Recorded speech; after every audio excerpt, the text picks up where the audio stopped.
¿Todo bien? Sí, todo bien. Perdona que me meta, José, hijo, pero ya hay confianza, ¿no? Deberías salir más. Conocer gente, pasártelo bien. Pero bueno, José, yo pensaba que ya no venían. ¿De dónde has salido tú? ¿Por qué lo hizo? Nunca se lo has preguntado.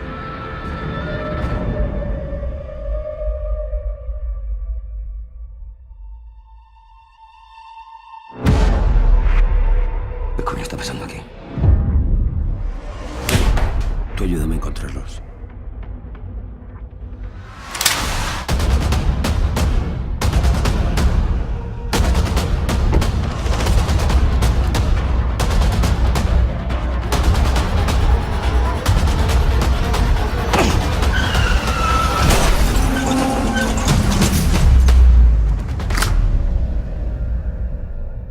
Y he hecho lo que tenía que hacer.